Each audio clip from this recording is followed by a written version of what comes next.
Collision government എന്ന്. ഉത്തരവാദിത്ത ഭരണം, ഉത്തരവാദിത്ത ഭരണം, അതിനാണ് coalition government. The members of the coalition parties, അതായത് ഉത്തരവാദിത്ത ഭരണം വരുന്ന ആ ഒരു കാലഘട്ടത്തിൽ ഈ coalition parties have to be given due to the representation of council of ministers. ഇവരുടെ ഈ പാർട്ടിയിലെ മെമ്പേഴ്സിന് അനുമതി കൊടുത്തിട്ടുണ്ട്, നിങ്ങളുടെ റെപ്രസെൻറ്റേറ്റീവ്സിനെ തിരഞ്ഞെടുക്കാനുള്ള അനുമതി. അങ്ങനെ ഒരു ഉത്തരവാദിത്ത ഭരണം വരുന്ന സമയത്ത്, ഉത്തരവാദിത്ത ഭരണം വരുന്ന സമയത്ത് അവർക്ക് അനുമതി കൊടുക്കും, നിങ്ങൾക്ക് ചൂസ് ചെയ്യാനുള്ള അധികാരം കൊടുക്കാറുണ്ട്. The council of ministers, the prime minister decide പിന്നെ അതിനുശേഷം പ്രൈം മിനിസ്റ്റേഴ്സ് ഒരു പോർട്ട്ഫോളിയോ നിർമ്മിക്കും, ഒരു അസസ്മെന്റ് നടത്തും. Minister decide portfolio of the മിനിസ്റ്റേഴ്സിനെ കുറിച്ചിട്ടൊരു അസസ്മെന്റ് പോർട്ട്ഫോളിയോ നടത്തും. And can later these at his will. പിന്നെ അതിനുശേഷം അദ്ദേഹത്തിന്റെ ഇഷ്ടപ്രകാരം ഈ വരുന്ന ഈ കൊളേഷൻ ഗവൺമെന്റിൽ പിന്നെ അവരുടെ ഇഷ്ടപ്പെടുന്ന റെപ്രസെൻറ്റേറ്റീവ്സിൽ നിന്നും പ്രൈം മിനിസ്റ്റർ ചൂസ് ചെയ്യും മിനിസ്റ്റേഴ്സിനെ. ഓക്കെ, ഇവിടെയും മിനിസ്റ്റേഴ്സിനെ അപ്പോയിൻമെന്റ് ചെയ്യുന്നത് ആരാ? കൗൺസിൽ ഓഫ് മിനിസ്റ്റേഴ്സിനെ പ്രസിഡന്റാണ്.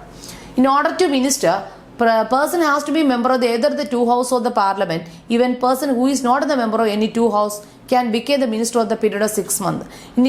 In order to be a minister, ഒരു മിനിസ്റ്റർ ആകണമെങ്കിൽ, നമ്മൾ നേരത്തെ പറഞ്ഞത് വൈസ് പ്രസിഡന്റ് ആകുന്നതിനെ കുറിച്ച് പറഞ്ഞു, ഒരു പ്രൈം മിനിസ്റ്ററിന്റെ ഡ്യൂട്ടീസും പെൻഷൻസും ക്വാളിഫിക്കേഷൻസും പറഞ്ഞു. അതുപോലെ തന്നെ മിനിസ്റ്റേഴ്സിനെ കുറിച്ച് പറയണം, കൗൺസിൽ ഓഫ് മിനിസ്റ്റേഴ്സിനെ കുറിച്ച് പറയുകയാണെങ്കിൽ, the person who has to be member of the either house of the parliament has to be member of ഏതെങ്കിലും ഹൗസിലെ മെമ്പർ ആയിരിക്കണം എന്ന് പറയുന്നുണ്ട്. The person who has to be member of either the two houses of the parliament. Even the person who is not member of any of the two houses of the house can become the minister for the period. എന്നാൽ ഈ രണ്ട് സഭയിലെ അംഗമല്ലെങ്കിൽ കൂടി ഏകദേശം ഒരു 6 മാസം വരെ അല്ലെ മെമ്പേഴ്സ് അല്ലെങ്കിലും അദ്ദേഹത്തിന് ചൂസ് ചെയ്യാനുള്ള അധികാരമുണ്ട്. Even the person who is not the member of any of the two house can become the minister ആകാം. പക്ഷെ എത്ര മാസം? For the period of 6 months only, 6 മാസം വരെ. Even the 6 months minister has to get himself herself elected either, ഇല്ലെങ്കിൽ ആ 6 മാസത്തിനകം തന്നെ അദ്ദേഹം ഈ 2 ഹൗസിൽ ഏതെങ്കിലും ഹൗസിലേക്ക് എലക്ടഡ് ചെയ്യണം, തിരഞ്ഞെടുക്കപ്പെടണം. Following which is in the case of to be a minister, all ministers are collectively as well as individually responsible to the Lok Sabha. അപ്പോൾ അതല്ല എങ്കിൽ കളക്റ്റീവ്ലി അല്ലെങ്കിൽ ഇൻഡിവിജ്വലി ലോക്സഭയുടെ റെസ്പോൺസിബിലിറ്റീസ് ഏറ്റെടുക്കേണ്ടി വരും മറ്റുള്ള മെമ്പേഴ്സ്. അപ്പോൾ പിന്നെ മിനിസ്റ്റേഴ്സിനെ കുറിച്ച് പറയുകയാണെങ്കിൽ മിനിസ്റ്റേഴ്സ് എങ്ങനെ ആയിരിക്കണം? ഒന്നെങ്കിൽ ഈ ഉള്ള ലോക്സഭയിലോ രാജ്യസഭയിലോ മെമ്പർ ആയിരിക്കണം. അതല്ല എങ്കിൽ 2 സഭയിലെ മെമ്പർ അല്ലെങ്കിൽ 6 മാസം വരെ എന്ത് ചെയ്യാം, 6 മാസത്തിനകം ഇദ്ദേഹം ഏതെങ്കിലും പിന്നെ ലോക്സഭയിലോ രാജ്യസഭയിലോ മെമ്പർ ആയിരിക്കണം എന്നുകൂടി എടുത്ത് പറയുന്നുണ്ട്. The council of ministers consisting 2 category of ministers. ഇനി കൗൺസിൽ ഓഫ് മിനിസ്റ്റേഴ്സ് നമ്മൾ 2 കാറ്റഗറി ആയിട്ട് മാറ്റാൻ പോവുകയാണ്. ദീസ് ആർ ക്യാബിനറ്റ് മിനിസ്റ്റേഴ്സും of the ministers of the സ്റ്റേറ്റും. Cabinet ministers are usually senior members of the പാർട്ടിയിലെ കൊളേഷൻ പാർട്ടി. നമ്മൾ നേരത്തെ കൊളേഷൻ പാർട്ടിയെ കുറിച്ച് പറഞ്ഞല്ലോ, ഉത്തരവാദിത്ത ഗവൺമെന്റിലെ കൊളേഷൻ പാർട്ടീസ്. ആ കൊളേഷൻ പാർട്ടീസിലെ the council of ministers consisting of 2 category of ministers. ഇനി കൗൺസിൽ ഓഫ് മിനിസ്റ്റേഴ്സിനെ കുറിച്ച് പറയുകയാണെങ്കിൽ 2 കാറ്റഗറി ഓഫ് മിനിസ്റ്റേഴ്സ് ഉണ്ടായിരിക്കും. അവരേതൊക്കെയാണെന്നാണ് നമ്മൾ പഠിക്കാൻ പോകുന്നത്. First of all there are cabinet minister. അതിൽ ഒന്നാമത്തെ കാറ്റഗറി ക്യാബിനറ്റ് മിനിസ്റ്റേഴ്സ് ആയിരിക്കും. And the cabinet ministers are usually senior members of the party, coalition party. നമ്മൾ കൊളേഷൻ പാർട്ടിയെ കുറിച്ച് നേരത്തെ പറഞ്ഞു. ഈ കൊളേഷൻ പാർട്ടിയിലെ ഉത്തരവാദിത്ത ഭരണം അല്ല, അതാണ് കൊളേഷൻ പാർട്ടി എന്ന് പറയുന്നത്. ഈ കൊളേഷൻ പാർട്ടിയിലെ സീനിയർ മെമ്പർ ആയിരിക്കും ആരെന്ന് പറയപ്പെടുന്നത്? ക്യാബിനറ്റ് മിനിസ്റ്റേഴ്സ് എന്ന് പറയുന്നത്. അപ്പോൾ cabinet ministers are usually senior member of the party or the coalition പാർട്ടിയിലെ, ഓർ പാർട്ടിയിലെയോ അല്ലെങ്കിൽ കൊളേഷൻ പാർട്ടിയിലെയോ, രണ്ടും ചൂസ് ചെയ്യാനുള്ള അധികാരമുണ്ട്. The minister of the state come next to cabinet ministers. പിന്നെ വരുന്നതാണ് മിനിസ്റ്റർ ഓഫ് ദ സ്റ്റേറ്റ് ആണ്. Minister of the state come next to cabinet മിനിസ്റ്റേഴ്സിന്റെ രണ്ടാമത്തെ വിഭാഗം വരുന്നത് മിനിസ്റ്റേഴ്സ് ഓഫ് ദ സ്റ്റേറ്റ് ആണ്. Okay, then some of the ministers of the state have independent charge of the department. Some of the ministers of the state, ministers of the state independent ആയിട്ടുള്ള സ്വതന്ത്രമായിട്ടുള്ള ചാർജുകളായിരിക്കും നിർവഹിക്കുന്നത്, independent charge of the department. Well other ministers of the state only assist the cabinet. എന്നാൽ മറ്റ് ചില ministers of the state ഈ cabinet മിനിസ്റ്റേഴ്സിനെ assist ചെയ്യുന്നവർ മാത്രമായിരിക്കും. അതാണ് അസിസ്റ്റന്റ് മിനിസ്റ്റേഴ്സ് എന്ന് പറയുന്നത്. സംടൈം ദീസ് ഡെപ്യൂട്ടി മിനിസ്റ്റേഴ്സ്, ഇത്തരത്തിലുള്ള deputy ministers are also appointed to the assistant ministers. ഈ ഡെപ്യൂട്ടി മിനിസ്റ്റേഴ്സും അപ്പോയിന്റ് ചെയ്യാറുണ്ട്, അസിസ്റ്റന്റ് മിനിസ്റ്റേഴ്സായിട്ട് അവരെയും അപ്പോയിന്റ്മെന്റ് ചെയ്യാറുണ്ട്. ഓക്കെ, ഇനി ministers on other cabinet ministers കൂടാതെ മറ്റുള്ള cabinet ministers normally do not attend the meeting of the cabinet. മിനിസ്റ്റേഴ്സിനെ കൂടാതെ മറ്റുള്ള cabinet ministers other than the cabinet ministers normally do not attend the meetings of the cabinet. മീറ്റിംഗിൽ പങ്കെടുക്കാനുള്ള അനുമതിയില്ല, നിങ്ങൾ അവർ വരാറില്ല. എന്നാൽ the prime minister preside over the meeting. Cabinet meeting വിളിച്ചു കൂട്ടുന്ന ആരുടെ നിയന്ത്രണത്തിലായിരിക്കും? പ്രിസൈഡിലായിരിക്കും പ്രൈം മിനിസ്റ്ററിന്റെ. The prime minister presided over the meetings of the cabinet. All policy matters are decided by the cabinet. അപ്പോൾ ഇന്ത്യയുടെ എല്ലാ പ്രധാനപ്പെട്ട പോളിസികളും ഒക്കെ തന്നെ നടപ്പിൽ വരുത്തുന്നത് ഈ ക്യാബിനറ്റ് മിനിസ്റ്റേഴ്സിന്റെ മീറ്റിംഗിലായിരിക്കും. All policy matters are decided by the cabinet. Cabinet ആയിരിക്കും തീരുമാനിക്കുന്നത്. The Prime Minister has the authority to reshuffle the portfolio of the ministers or even ask four the resignation. ഇനി മിനിസ്റ്റേഴ്സിനെ കുറിച്ചിട്ടുള്ള മിനിസ്റ്റേഴ്സിന്റെ പോർട്ട്ഫോളിയോസുകൾ തയ്യാറാക്കുന്നതും മിനിസ്റ്റേഴ്സിന്റെ റെസിഗ്നേഷനെ കുറിച്ചിട്ടുള്ള കാര്യങ്ങളൊക്കെ നിയന്ത്രിച്ചു കൊണ്ടുപോകുന്നതൊക്കെ ആരായിരിക്കും? ആ പ്രൈം മിനിസ്റ്റർ ആയിരിക്കും. The prime minister has to authority to reshuffle the portfolio. അതായത് നിലവിലുള്ള പോർട്ട്ഫോളിയോസിനെ അസസ്മെന്റിനെ റീഷഫിൾ ചെയ്യാനും മാറ്റിമറിക്കാനുള്ള അധികാരം ആർക്കുണ്ട്? Prime മിനിസ്റ്റേഴ്സിനുണ്ട്.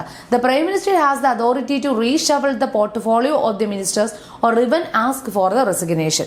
In the case of resignation or the death of the prime minister. ഇനി ചില അവസരത്തിൽ പ്രൈം മിനിസ്റ്റർ റെസിഗ്നേഷൻ ചെയ്ത് പുറത്തു പോകുകയോ അവർക്ക് അദ്ദേഹത്തിന് മരണം സംഭവിക്കുകയോ ഒക്കെ ചെയ്തു കഴിഞ്ഞാൽ, in the case of the resignation of the death of the prime minister the entire council of ministers also goes out of the office. ഈ എൻറ്റയർ കൗൺസിൽ ഓഫ് മിനിസ്റ്റേഴ്സ് അല്ല പ്രൈം മിനിസ്റ്ററിനെ തെരഞ്ഞെടുക്കുന്ന. Entire house of council of ministers also goes out of the, അവനും പുറത്തേക്ക് പോകേണ്ടതായിട്ടുണ്ട്. അദ്ദേഹം പുറത്ത് പോയി കഴിഞ്ഞാൽ prime minister അങ്ങനെ. ബിക്കോസ് അത് എന്തുകൊണ്ടാ? Because because the council of ministers is created by the prime minister. ഈ പ്രൈം മിനിസ്റ്ററെ ക്രിയേറ്റ് ചെയ്ത് എടുത്തതാരാ? കൗൺസിൽ ഓഫ് മിനിസ്റ്റേഴ്സ് ആണ്. അപ്പൊ അതുകൊണ്ട് തന്നെ ഹു ആൾസോ ഹെഡ് ഇറ്റ്, അദ്ദേഹമാണ് ഹെഡ് ചെയ്യുന്ന ക്യാബിനറ്റ് മിനിസ്റ്റർ. ക്യാബിനറ്റ് മിനിസ്റ്റേഴ്സിന്റെ എല്ലാ കൗൺസിൽ ഓഫ് മിനിസ്റ്റേഴ്സും കൂടി ചേർന്നാണ് ഇദ്ദേഹത്തെ തെരഞ്ഞെടുത്തത്. അതുകൊണ്ട് തന്നെ ഇവരെല്ലാം പുറത്തേക്ക് പോകേണ്ടതായിട്ടുണ്ട്. The entire council of minister is responsible to Lok Sabha. അതുകൊണ്ട് തന്നെ ഈ എൻറ്റയർ കൗൺസിൽ ഓഫ് മിനിസ്റ്റേഴ്സ് ലോക്സഭയുടെ റെസ്പോൺസിബിലിറ്റി ഏറ്റെടുക്കേണ്ടത് എൻറ്റയർ കൗൺസിൽ ഓഫ് മിനിസ്റ്റേഴ്സ് ആയിരിക്കും. ഓക്കെ, ഇനി അതും കൂടി പറയുന്നുണ്ട്. ഇനി power and functions of the prime minister. ഇനി പ്രൈം മിനിസ്റ്ററിൻ്റെതായിട്ടുള്ള ചില പവറും ഫങ്ഷൻസും ആണ് നമ്മൾ നോക്കാൻ പോകുന്നത്. The prime minister is the most important and powerful functionary of the union government. Union ഗവൺമെന്റിൽ one of the most powerful മാൻ ആരാ? ആക്ച്വലി പ്രൈം മിനിസ്റ്റർ ആയിരിക്കും അല്ലെ. The president is head of the government and leader of the Lok Sabha. അപ്പൊ പ്രസിഡന്റിനെ കുറിച്ച് പറയുകയാണെങ്കിൽ അദ്ദേഹം head of the government ആണ് ആൻഡ് ലീഡർ ഓഫ് ലോക്സഭ ആണെങ്കിലും ആക്ച്വലി ദ റിയൽ അഡ്മിനിസ്ട്രേറ്റർ എന്ന് പറയുന്നത്, റിയൽ ഫൗണ്ടർ എന്നൊക്കെ പറയുന്ന ആരാ? ആക്ച്വലി നമ്മുടെ പ്രൈം മിനിസ്റ്റർ ആയിരിക്കും. Okay, the president is the principal adviser of the president. അതായത് പ്രസിഡന്റ് എന്ന് പറയുന്ന principal adviser of the president and the country visible face and spokesperson in the international affairs. He or she role is unparalleled and the president give the direction to the governor or the country. അതായത് ഈ രാജ്യത്തിന്റെ ഭരണത്തിന് വേണ്ടിയിട്ടുള്ള direction കൊടുക്കുന്നതും advice കൊടുക്കുന്നതൊക്കെ actually president ആണെങ്കിൽ ആരുടെ നിയന്ത്രണത്തിലായിരിക്കും എന്നെടുത്ത് തന്നെ പറയുന്നുണ്ട്? പ്രൈം മിനിസ്റ്ററിന്റെ നിയന്ത്രണത്തിലായിരിക്കും. അതാണ് ഇവിടെ മൊത്തത്തിൽ പറഞ്ഞു പോയത്. The prime minister being the head of the council of minister. Council of മിനിസ്റ്റേഴ്സിന്റെ ഹെഡ് ആരാ? പ്രധാനമന്ത്രിയാണ്. The prime minister being the head of the council of minister select the minister to be sworn by the president and the ministers in the fact are chosen by the prime minister and remain ministers as long as to they enjoy confidence of the prime minister. The prime minister distribute portfolio among the ministers. നമ്മൾ നേരത്തെ പറഞ്ഞു മിനിസ്റ്റേഴ്സിനെ council of മിനിസ്റ്റേഴ്സിനെ തിരഞ്ഞെടുക്കുന്നതും ആരുടെ നിർദ്ദേശപ്രകാരമാണ്? Prime മിനിസ്റ്ററിന്റെ നിർദ്ദേശപ്രകാരമാണ് president തിരഞ്ഞെടുക്കുന്നത്. അപ്പൊ അതുകൊണ്ട് തന്നെ മിനിസ്റ്റേഴ്സിന്റെ റെസിഗ്നേഷനും പോർട്ട്ഫോളിയോ ഒക്കെ തന്നെ റീഷഫിൾ ചെയ്യാനും നിയന്ത്രിച്ചു കൊണ്ടുപോകാനുള്ള ഒക്കെ അനുമതി ആർക്കാണ്? പ്രൈം മിനിസ്റ്ററിനാണ്, പ്രധാനമന്ത്രിക്കാണ്. ഓക്കെ, ദെൻ നോക്ക്, the president can change the portfolio. നേരത്തെ തന്നെ പറഞ്ഞു. ആൻഡ് ഈ ഹാസ് ടു, അദ്ദേഹത്തിന്റെ ഇഷ്ടപ്രകാരം അതിനെ റീഷഫിൾ ഒക്കെ ചെയ്യാനുള്ള അധികാരം പ്രൈം മിനിസ്റ്ററിനുണ്ട്. The prime minister can drop the minister ask for her resignation. പിന്നെ തടഞ്ഞു വയ്ക്കാനും ഡ്രോപ്പ് ചെയ്യാനും റെസിഗ്നേഷൻ ചെയ്യാനൊക്കെ ഉള്ള അനുമതി ആർക്കാണ്? പ്രൈം മിനിസ്റ്ററിനായിരിക്കും. Okay, the prime minister preside over the meeting of the cabinet and conduct it proceeding. ഒരു ക്യാബിനറ്റിന്റെ മീറ്റിംഗ് കണ്ടക്ട് ചെയ്യുന്നതും മറ്റുള്ള എല്ലാ പ്രൊസീജിയേഴ്സും ഒക്കെ തന്നെ ആരുടെ നിയന്ത്രണത്തിലാണ്? പ്രധാനമന്ത്രിയുടെ നിയന്ത്രണം. He as the head of the cabinet. ക്യാബിനറ്റിന്റെ ഹെഡ് ആരാ? പ്രൈം മിനിസ്റ്റർ ആണ്. As the head of the cabinet your she largely influence the decision of the ക്യാബിനറ്റിന്റെ എല്ലാ തീരുമാനങ്ങളും എടുക്കുന്നതും എല്ലാ പ്രവർത്തനങ്ങളും നിയന്ത്രിച്ചുകൊണ്ട് പോകുന്നതും ഒക്കെ തന്നെ ആരാ? പ്രധാനമന്ത്രിയാണ്. The prime minister coordinate the working various ministers. അദ്ദേഹം ഒരു കോ ഓർഡിനേറ്റർ ആണ്. അല്ല, prime minister he become the coordinate the working various minister. എല്ലാ മിനിസ്റ്റേഴ്സിന്റെ എല്ലാ പ്രവർത്തനങ്ങളും മറ്റുള്ള കാര്യങ്ങളും ഒക്കെ തന്നെ കോർഡിനേഷൻ ചെയ്തുകൊണ്ട് പോകുന്നത് ആരുടെ നിയന്ത്രണത്തിലാ? പ്രൈം മിനിസ്റ്ററിന്റെ നിയന്ത്രണത്തിലാണ്. Okay, the prime minister is the link between president and cabinet. ക്യാബിനറ്റിന്റെയും പ്രസിഡന്റിന്റെയും ഇടയിലുള്ള ഒരു മധ്യവർത്തിയായിട്ട് ലിങ്കായിട്ട് വർദ്ധിക്കുന്നത് ആരാ? That is the Prime Minister. Okay. The decision of the cabinet are conveyed to President by the Prime Minister. ഒരു decision ഒരു തീരുമാനം എടുക്കുകയാണ്, ക്യാബിനറ്റിന്റെ ഡിസിഷൻസുകൾ കൺവേ ചെയ്യുന്നത് ആരിലൂടെയാണ്? കൺവേ ചെയ്യുന്ന പ്രസിഡന്റാണ്. ബൈ ദ പ്രൈം മിനിസ്റ്റേഴ്സ് അല്ലെ, ബൈ ദ പ്രൈം മിനിസ്റ്റേഴ്സിൽ പ്രധാനമന്ത്രിയിലൂടെ ക്യാബിനറ്റിന്റെ തീരുമാനങ്ങൾ കൺവേ ചെയ്യുന്നത്, ജനങ്ങളിലേക്ക് എത്തിക്കുന്നത് പ്രസിഡന്റ് ആണെന്നേ ഉള്ളൂ. Because he's the head of the state. അതുകൊണ്ട് ആക്ച്വലി ഡിസിഷൻ എടുക്കുന്നതും എല്ലാം ആരിലൂടെ? പ്രധാനമന്ത്രിയിലൂടെയാണ്. പ്രധാനമന്ത്രിയിലൂടെയും ക്യാബിനറ്റിലൂടെയും തീരുമാനം ഇങ്ങനെ വന്ന് ആരെ കയ്യിലെത്തും? പ്രസിഡന്റിലെത്തും. അത് കൺവേ ചെയ്യുന്നു. That's only. അത്ര ഒരു കാര്യം മാത്രമേ ആർക്കുള്ളൂ? പ്രസിഡന്റിനുള്ളൂ. ഓക്കെ, അതിനെക്കുറിച്ച് പറയുന്നുണ്ട്. The Prime Minister is the link between the President and the Cabinet. The decision of the Cabinet are conveyed to the President by the Prime Minister. It is he who keep the President informed of all policies and decisions of the government. എല്ലാ പോളിസീസുകളും നയപരിപാടികളും തീരുമാനങ്ങളും ഒക്കെ തന്നെ പ്രധാനമന്ത്രിക്ക് എത്തിച്ചു കൊടുക്കുന്ന, ഗവൺമെന്റിന്റെ എല്ലാ പ്രവർത്തനങ്ങളും പോളിസീസുകളും ഒക്കെ തന്നെ പ്രസിഡന്റിന് എത്തിച്ചു കൊടുക്കുന്നത് ആരിലൂടെ? പ്രധാനമന്ത്രിയിലൂടെയാണ്, പ്രൈം മിനിസ്റ്റേഴ്സിലൂടെയാണ്.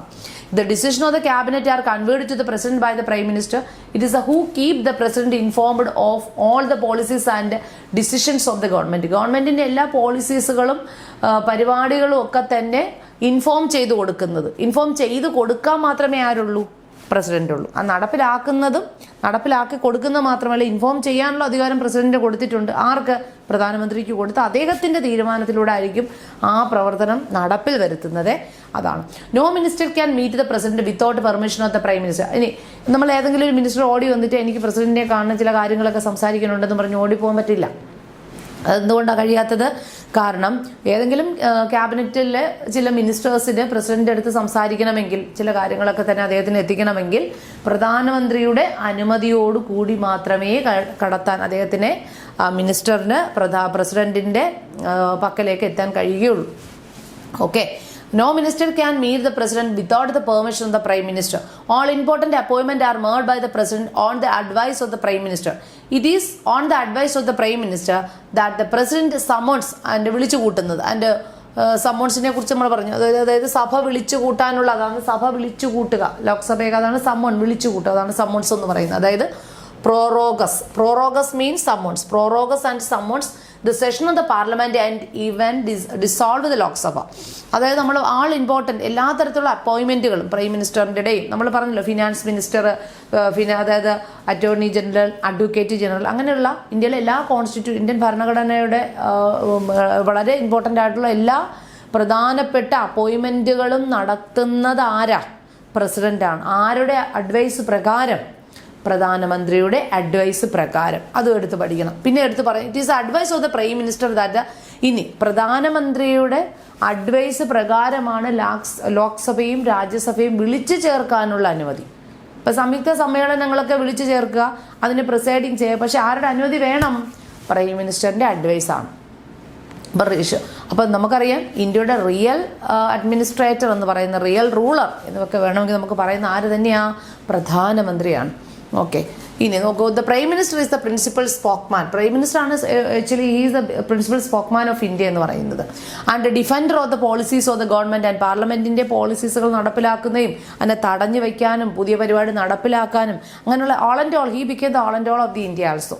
ഇപ്പം ഞാൻ ഇന്ത്യയുടെ കാര്യം പറയുകയാണ്. ഇന്ത്യയുടെ പാർലമെന്ററി ഡെമോക്രാറ്റിക് സിസ്റ്റം വഴിയുള്ള ജനാധിപത്യ സംവിധാനത്തിൽ ഉള്ള ഒരു രാജ്യത്തെ സംബന്ധിച്ചിടത്തോളം the power in the hand of the prime minister actually. Okay. നോക്കൂ, when any minister is unable to defend his actions so properly, the prime minister come to help other ministers both inside and outside the parliament. The prime minister is the leader of the nation. The nation look to his or her for the guidance. At the time of the general elections, the prime minister who seek the mandate the people. The prime minister plays the important role in the formulation of the domestic and foreign policies. The president represents the country in the world arena. The participating the international meetings such as the NAM, SARC and the United Nations. All international agreements and treaties with other countries are concluded with the consent of the Prime Minister. The President is the chief spokesperson of the policies of the country. ഇനി നമ്മളിവിടെ പറയുന്നത് prime മിനിസ്റ്ററിൻ്റെ ഒരു, ഞാൻ പറഞ്ഞു, all and all of the Indian പാർലമെന്റിനെ കുറിച്ചൊക്കെ പറയുകയാണെങ്കിൽ prime മിനിസ്റ്ററാണ്. അതായത് എടുത്ത് പറയുന്നുണ്ട്, the prime minister is the leader of the nation. നമ്മളുടെ രാജ്യത്തിൻ്റെ ഒരു യഥാർത്ഥ റിയൽ ലീഡർ എന്ന് പറയുന്ന പ്രധാനമന്ത്രിയാണ്. ദെൻ പറയുകയാണെങ്കിൽ the national look to his or her for the guidance. എന്തെങ്കിലും കാര്യത്തിന് അഡ്വൈസ് കൊടുക്കുന്നതിന്, ഹെൽപ്പ് തരുന്നതിനോ ഗൈഡൻസ് തരുന്നതോ ഒക്കെ തന്നെ ആരുടെ മാർഗനിർദ്ദേശങ്ങളും അദ്ദേഹത്തിന്റെ ഗൈഡൻസിലൊക്കെ ആയിരിക്കും രാജ്യത്തിന്റെ എല്ലാ നയപരിപാടികളും നടത്തിക്കൊണ്ട് പോകുന്നത്. പ്രധാനമന്ത്രിയുടെ നിയന്ത്രണത്തിലായിരിക്കും. ഓക്കെ, ദെൻ ഇനി പറയുന്നുണ്ട് the prime minister play the important role in the formulation of the domestic foreign policy. ഒരു രാജ്യത്തിന്റെ വിദേശ കാര്യങ്ങളും ആഭ്യന്തര കാര്യങ്ങളും ഉൾപ്പെടെയുള്ള എല്ലാ നയതന്ത്ര പരിപാടികളും നടത്തിക്കൊണ്ട് പോകുന്നതും അഡ്വൈസ് കൊടുക്കുന്നതും ഒക്കെ തന്നെ ആരാ? പ്രധാനമന്ത്രിയാണ്. Okay, the president represent the country in the world arena. ഇനി ചില വേൾഡിലെ ചില പ്രധാനപ്പെട്ട ഇന്റർനാഷണൽ ഓർഗനൈസേഷൻ്റെ ഒക്കെ കണ്ടക്ട് ചെയ്യുന്നത് മേ ബി ആരായിരിക്കാം? പ്രസിഡന്റ് ആണെങ്കിൽ കൂടി അത് എടുത്തു പറയുന്നുണ്ട് ഏതൊക്കെയാണ്. ദ പ്രസിഡന്റ് റെപ്രസെന്റ്, അദ്ദേഹം ആരുടെ ഇന്ത്യയുടെ പ്രതിനിധിയായിട്ട് പോവാറുണ്ട് എന്നുള്ളതാണ്. The president represent the country in the world arena by participating. For example he participating in the international meeting. ചില അന്താരാഷ്ട്ര മീറ്റിംഗിലൊക്കെ പ്രസിഡന്റ് പാർട്ടിസിപ്പേഷൻ ചെയ്യാറുണ്ട്, ഇന്ത്യയുടെ പ്രതിനിധിയായിട്ട് പങ്കെടുക്കാറുണ്ട്. Because especially for example the നാം, നിങ്ങൾ നാം കേട്ട്, നാമൊക്കെ നമ്മൾ ഇന്റർനാഷണൽ ഓർഗനൈസേഷൻസുകളാണ്. അടുത്ത നെക്സ്റ്റ് ചാപ്റ്റേഴ്സിൽ നമ്മൾ പഠിക്കും. സാർക്ക്, കാഠ്മണ്ഡു ആണ് ഇതിന്റെ എന്താ പറയുന്നത്, ഇതിന്റെ ഹെഡ് ക്വാർട്ടർ എന്ന് പറയുന്നത് സാർക്ക്. അതുപോലെ തന്നെ യുണൈറ്റഡ് നാഷണൽ UNO 1945 നിലവിൽ വന്നത്, after the second world war. That is the united nation organisation is to come into force effect in the 1945. Okay, അപ്പോൾ അങ്ങനെയുള്ള പ്രധാനപ്പെട്ട ഇന്റർനാഷണൽ ഓർഗനൈസേഷനൊക്കെ റെപ്രസെൻറ്റേഷൻ ചെയ്യുന്നത് നമ്മുടെ പ്രസിഡന്റ് ആണ്. All international agreement and treaties with other countries are concluded with the consent of the prime minister. The president is the chief spoke person of the policies of the country. ഇനി അന്താരാഷ്ട്ര നിലവാരത്തിലുള്ള പലതരത്തിലുള്ള വിദേശ രാഷ്ട്രങ്ങളുമായിട്ടുള്ള എഗ്രിമെന്റുകൾ ഒപ്പുവയ്ക്കുക, അല്ലെ, അത്തരത്തിലുള്ള എല്ലാ എഗ്രിമെന്റുകളിലും ഒപ്പുവയ്ക്കുന്നതിനും അതിനുള്ള എല്ലാ തീരുമാനങ്ങളും എടുക്കുന്നതൊക്കെ ആരാ? പ്രധാനമന്ത്രി ആയിരിക്കും. ആൻഡ് ട്രീറ്റീസ്, പല ട്രീറ്റീസുകളും നമ്മൾ വിദേശ രാഷ്ട്രങ്ങളുമായിട്ട് ഒപ്പുവയ്ക്കാറുണ്ട്. പല നയതന്ത്ര പരിപാടികളും മറ്റുള്ള വിദേശ രാഷ്ട്രങ്ങളുമായിട്ട് ഒപ്പുവയ്ക്കുന്നതും ട്രീറ്റ് ചെയ്യുന്നതും ഒക്കെ ആരാ? പ്രധാനമന്ത്രി ആയിരിക്കും. Treaty with other countries are concluded with the consent of the prime minister.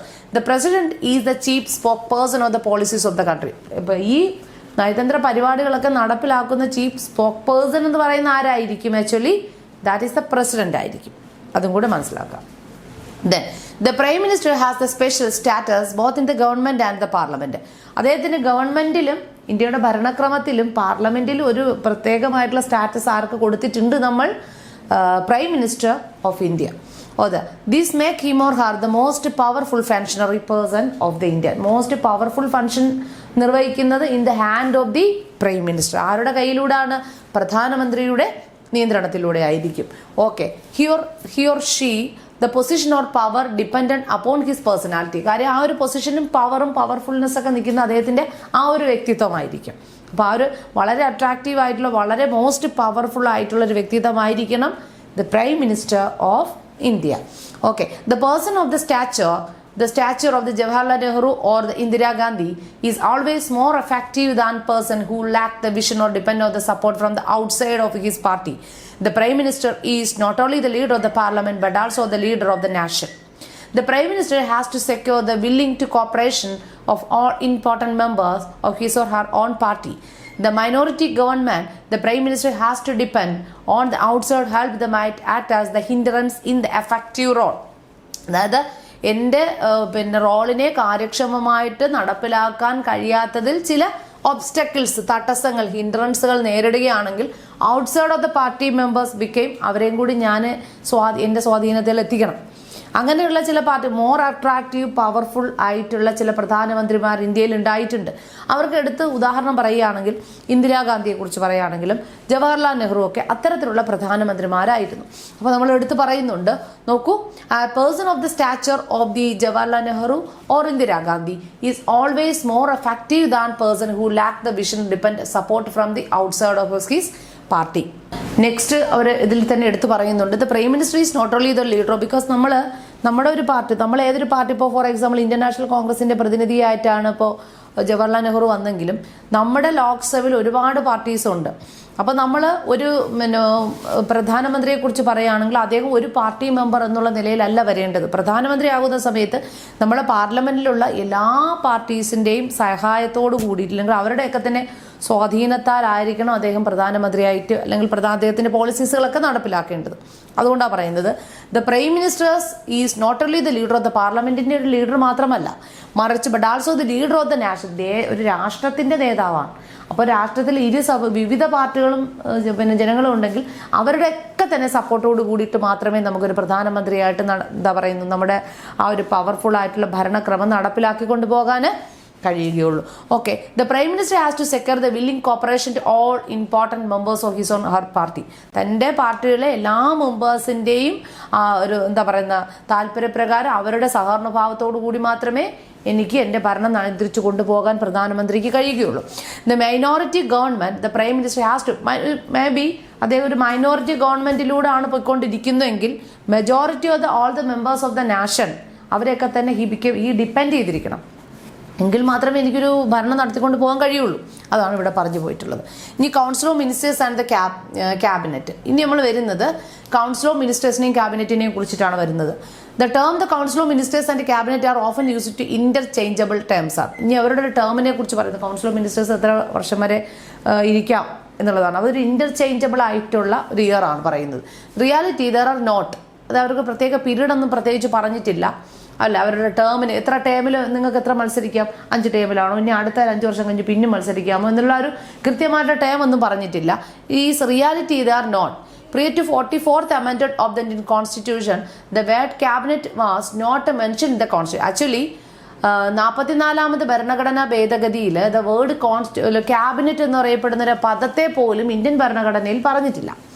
Was not mention in the constitution. Let us distinguish between, ഇനി നമുക്ക് അതിനൊരു ഒരു വ്യത്യാസം നോക്കാം. Distinguish between the council of ministers and cabinet. ഈ council of മിനിസ്റ്റേഴ്സും ക്യാബിനറ്റും തമ്മിലുള്ള വ്യത്യാസം എന്താ? The main point of the difference are, ഇവർ തമ്മിലുള്ള പ്രധാനപ്പെട്ട ഒരു വ്യത്യാസം, the council of ministers consisting all category of the ministers. Council of ministers എല്ലാ കാറ്റഗറി ഓഫ് മിനിസ്റ്റേഴ്സും കൗൺസിൽ ഓഫ് മിനിസ്റ്റേഴ്സിലുണ്ട്. The cabinet and ministers of the state, the ക്യാബിനറ്റും and the ministers of the state. The other hand the consist of the senior ministers. ക്യാബിനറ്റിലാണെങ്കിലോ coalition പാർട്ടിയിലെയും coalition ഗവൺമെന്റിന്റെയും എന്താ പറയുന്നത് senior citizen only ആണ് cabinet ministers എന്ന് പറയുന്നത്. നേരത്തെ പറഞ്ഞു the number varies from 14 to 30 well the entire council of minister can consist on even more than 70. The entire council of ministers even more than എത്രയായിരിക്കണം? 70 ആയിരിക്കണം. ഇറ്റ്സ് നമ്പർ പിന്നെ varies from 15 to 30. ചിലപ്പോൾ അതിൻ്റെ number കുറച്ച് വ്യത്യാസങ്ങൾ വരാം. 15 മുതൽ 30 വരെ ആയിരിക്കും. മൊത്തത്തിൽ entire council of ministers can consist or even more than 70 ആയിരിക്കണം. The council of ministers are all rarely meets. ഈ കൗൺസിൽ ഓഫ് മിനിസ്റ്റേഴ്സ് റിയർലി ചുരുക്കം ചില സമയങ്ങൾ മാത്രമേ മീറ്റിംഗ് ചെയ്യാറുള്ളൂ എന്നുള്ളതാണ്. The cabinet and other hand ministers frequently as possible. Cabinet ministers ആണെങ്കിൽ അവർക്ക് കഴിയുന്ന സാഹചര്യത്തിലൊക്കെ തന്നെ അവർ എന്ത് ചെയ്യും? മീറ്റിംഗ് കൂടാറുണ്ട്. It is the cabinet and determine the policies and programmes of the government and not the council of ministers. ഒരു രാജ്യത്തിന്റെ ഇന്ത്യയുടെ പ്രധാനപ്പെട്ട പോളിസീസുകളും പരിപാടികളും ഒക്കെ നടപ്പിലാക്കുന്നത് ക്യാബിനറ്റ് മിനിസ്റ്റേഴ്സിന്റെ മീറ്റിങ്ങിലോട് കൂടിയിട്ടാണ്. അപ്പോൾ അവരുടെ തീരുമാനത്തിലോട് കൂടിയിട്ടാണ്, അല്ലാതെ നോട്ട് ദ കൗൺസിൽ ഓഫ് മിനിസ്റ്റേഴ്സിന്റെ തീരുമാനത്തിലൂടെ അല്ല ഇന്ത്യയുടെ പ്രവർത്തനങ്ങൾ നടത്തിക്കൊണ്ട് പോകുന്നത്. This cabinet is inner body with the council of ministers. Cabinet എന്ന് പറയുന്നത് ഇന്നർ ബോഡിയാണ്, ഇന്ത്യൻ ഗവൺമെന്റിന്റെ ഇന്നർ ബോഡിയാണ് ആരെന്ന് പറയുന്നത് cabinet. Cabinet is an inner body with the council of മിനിസ്റ്റേഴ്സിന്റെ അകത്തുള്ള ഇന്നർ ബോഡിയാണ്.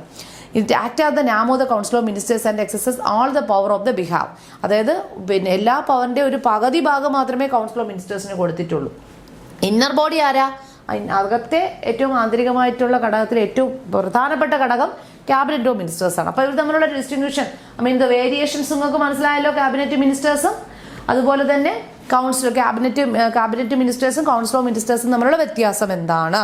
ഇന്ത്യയുടെ ഭരണകാര്യങ്ങൾ നടത്തിക്കൊണ്ട് പോകുന്നതിൽ ഇവർ തമ്മിലുള്ള പ്രധാനപ്പെട്ട വ്യത്യാസത്തെക്കുറിച്ച് പറഞ്ഞു. ഓക്കെ, ഇനി power and functions of the cabinet ആണ് ഇനി നോക്കുന്നത്. The enormous power and manifold responsibilities all the executive power of the president are exercise by the cabinet headed by the ഇന്ത്യയുടെ എല്ലാ ഇനോർമസ് ആയിട്ടുള്ള വളരെയധികം, അതായത് വളരെ ഒരുപാട് തരത്തിലുള്ള പവറും ഫങ്ഷൻസും ഒക്കെ ആരൊക്കെ ഉണ്ട് ഇന്ത്യയിൽ? ഈ കൗൺസിൽ ഓഫ് മിനിസ്റ്റേഴ്സ് അല്ലെങ്കിൽ ക്യാബിനറ്റ് മിനിസ്റ്റേഴ്സിനുണ്ട്, ക്യാബിനറ്റിനുണ്ട്. ക്യാബിനറ്റ് എന്ന് പറയുന്നത് പറയുന്ന കൗൺസിൽ ഓഫ് മിനിസ്റ്റേഴ്സും പ്രധാനമന്ത്രിയും ചേർന്നതാണ് ക്യാബിനറ്റ് എന്ന് പറയുന്നത്.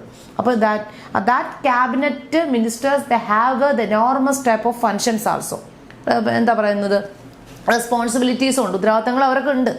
ഇനി ഞാൻ നേരത്തെ പറഞ്ഞു പ്രസിഡന്റിന് ഒരു പ്രോഗ്രാമിന് ഒരു പോളിസീസൊക്കെ നടപ്പിൽ വരുത്തുന്നത് ക്യാബിനറ്റ് മിനിസ്റ്റേഴ്സിൻ്റെയും ക്യാബിനറ്റ് മിനിസ്റ്ററിൻ്റെ ഹെഡായിട്ടിരിക്കുന്ന പ്രധാനമന്ത്രിയുടെയും തീരുമാനപ്രകാരമാണ് പ്രസിഡന്റ് ഒരു നയം ജനങ്ങളുടെ മുന്നിലേക്ക് എത്തിക്കുന്നത്. ഓക്കെ, അപ്പോൾ അവരുടെ പവറിനെ കുറിച്ച് അതാണ് അവരുടെ ഇനോർമസ് ആയിട്ടുള്ള പവർ എന്ന് പറയുന്നത്, responsibility. The cabinet determine the formulate the internal and external policies of the country. രാജ്യത്തിൻ്റെ ഇന്റേണൽ ആയിട്ടുള്ള ആഭ്യന്തരപരമായിട്ടുള്ള അല്ലെങ്കിൽ ആഭ്യന്തര കാര്യങ്ങളും വിദേശ തരത്തിലുള്ള വിവിധ തരത്തിലുള്ള അങ്ങനെയുള്ള എല്ലാ തരത്തിലുള്ള കാര്യങ്ങളും നിയന്ത്രിച്ചു കൊണ്ട് പോകുന്നത് ആരാണ്? ഇന്റേണലും എക്സ്റ്റേണൽ ആയിട്ടുള്ള പോളിസീസുകൾ നടപ്പിലാക്കുന്നത് ഈ cabinet of ministers with prime മിനിസ്റ്ററാണ്. ഓക്കെ ആണല്ലോ. The cabinet determine the formulate the internal and external policies of the country. It take all major decision regarding defence and security of the country. It has also the formulate policies as to provide better living condition of the people. The cabinet has control of the national finance. The cabinet is responsible for all of the expenditure of the government as well as the rising necessary revenue. It is the cabinet that prepare the text of the president address to the parliament. The cabinet is also responsible for the The cabinet is also responsible for the issues of the ordinance by the president when the parliament is not in the session. The sessions of the parliament are convened by the president or the advice of the cabinet convened through the prime minister. The cabinet prepare the agenda of the sessions of the parliament. അപ്പോൾ ഇവിടെ നമ്മൾ ക്യാബിനറ്റിന്റെ enormous ആയിട്ടുള്ള responsibilities and പവേഴ്സിനെ കുറിച്ചിട്ടാണ് പറയുന്നത്. ഇന്ത്യയിലുള്ള ആന്തരികവും ബാഹ്യവുമായിട്ടുള്ള നിരവധി പോളിസീസുകൾ, അത് അന്താരാഷ്ട്ര തലത്തിലായിക്കൊള്ളട്ടെ, ഇത്തരത്തിലുള്ള പോളിസീസുകളും നയപരിപാടികളും ഒക്കെ തന്നെ നടപ്പിൽ വരുത്തുന്നത് cabinet of ministers with the head of the prime minister ആയിരിക്കും. ക്ലിയർ ആണേ?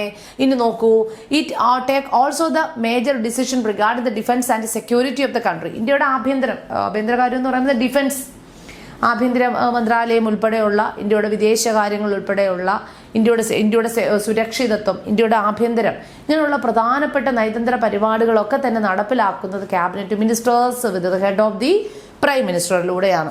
Okay, then it also has to formulate the policies. പിന്നെ ജനങ്ങളുടെ ജീവിത സാഹചര്യങ്ങൾ മെച്ചപ്പെടുത്തുന്നതിനുള്ള നിങ്ങൾക്ക് ഒരുപാട് ഒരുപാട് വാർദ്ധക്യ പെൻഷൻ പോളിസീസുകൾ ഇന്ത്യയുടെ നിരവധി തരത്തിലുള്ള പോളിസീസുകൾ ഇന്ത്യൻ ഗവൺമെന്റ് നടപ്പിലാക്കാറുണ്ട്. നിങ്ങൾ ശ്രദ്ധിച്ചിട്ടുണ്ടായിരിക്കും.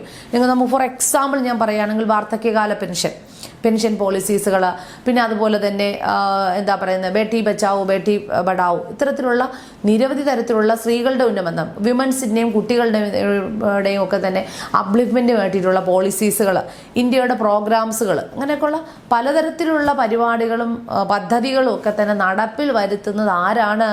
ഈ ക്യാബിനറ്റ് മിനിസ്റ്റേഴ്സിൻ്റെയും ക്യാബിനറ്റ് മിനിസ്റ്ററിൻ്റെ ഹെഡായ പ്രധാനമന്ത്രിയുടെയും നയതന്ത്ര പരിപാടികളിലൂടെ അവർ മീറ്റിംഗ്സുകൾ വിളിച്ചുകൂട്ടി ഡിസിഷൻസുകൾ എടുത്ത് പ്രോഗ്രാം നടപ്പിലാക്കി നമ്മളിലേക്ക് കൺവേ ചെയ്യിപ്പിക്കും.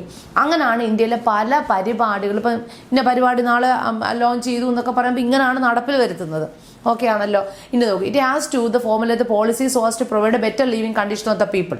ഇന്ത്യയുടെ ജനങ്ങളുടെ ജീവിത നിലവാരം മെച്ചപ്പെടുത്തുന്നതിനുള്ള പോളിസീസുകൾ, അതാണ് ഞാൻ പറഞ്ഞ വാർദ്ധക്യകാല പെൻഷൻ പോളിസീസുകളും മറ്റും. Cabinet has control over national finance. അതുപോലെ തന്നെ ഒരു രാഷ്ട്രത്തിന്റെ ഫിനാൻഷ്യൽ സാമ്പത്തിക ക്രയവിക്രയങ്ങളും കാര്യങ്ങളും ഒക്കെ നടപ്പിലാക്കുന്നതും ആരിലൂടെയാണ്? ഈ ക്യാബിനറ്റ് മിനിസ്റ്റേഴ്സിന്റെ തീരുമാന പ്രകാരമായിരിക്കും. Cabinet is responsible for all of the expenditure of the government as well as raising necessary revenue. അത്യാവശ്യമായിട്ടുള്ള ചില നമ്മൾ ബഡ്ജറ്റിലേക്കാട്ടിലും കൂടുതലായിട്ടുള്ള റവന്യൂ ഞാൻ പറഞ്ഞു. കണ്ടിജൻസി ഫണ്ടിനെ കുറിച്ച് നമ്മൾ കഴിഞ്ഞ ക്ലാസ്സിൽ പഠിച്ചിട്ടുണ്ടായിരുന്നു.